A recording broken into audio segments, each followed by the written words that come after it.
So he finishes up the chapter here by quoting John MacArthur, who's proclaimed, "The whole reason God ordained evil to exist was for his own glory's sake, so that forever and ever holy angels and redeemed saints would give him glory in full comprehension of all his attributes."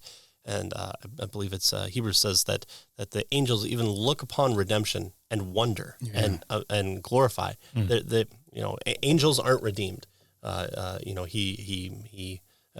God in the end will capture those that rebelled and lock them away. But angels aren't redeemed, and so when they see redemption, they wonder and marvel at God's good glory and kind of see what they're unable to obtain because they have kind of no comprehension of what it's like to manifest that, other than the fact that what God is doing is even demonstrated to them. Mm.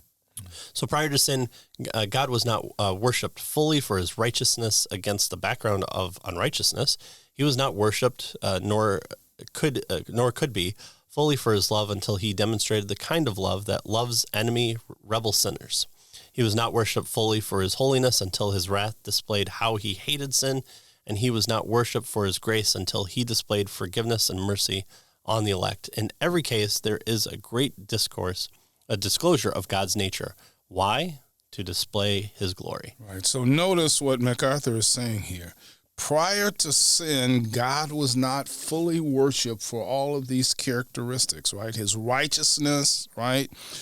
His demonstration of love to his enemies and rebel sinners, right? His holiness was not seen and therefore wasn't displayed and worshipped. That is his hatred for sin, and his grace, right, was not seen. Yeah. And so sin, the fall, the misery that we find ourselves in, the whole issue of evil, allowed all of these various characteristics and attributes of God to be manifested and therefore worshipped, and to portray even more fully who God is and his glory. Yeah, right? Yeah, and read the Puritans, read the Church Fathers, read those in the middle of the Black Death.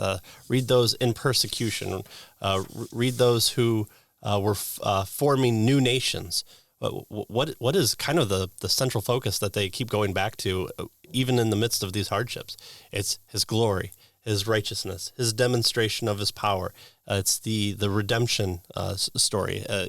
We even take those motifs and we write our own stories based on that, of us coming into the world and making our own garden and setting up hedges and protections and expanding out and redeeming the land and taking the wilderness and capturing it for ourselves. The church history is replete with demonstrations and writings about these, plus all his other attributes. So how could we get those types of writings which inspired men to write in not in the air-conditioned, nice brick houses that we can have these days, but in squalor where children are dying and you're marrying four different women over the course of your life because of the death in childbirth, or the Black Death takes away a third of humanity away because we don't like cats. How are all these things being written about if not for that very evil? And so it seems to be making this case that Romans 9 talks about is, what purpose does it serve? How can we allow kind of God to do this? Because this is the way that he is able to manifest these characteristics.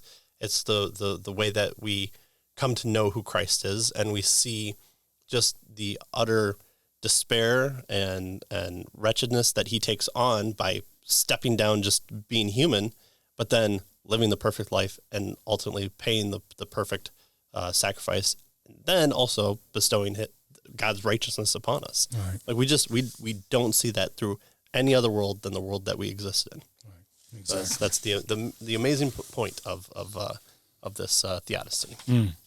Good.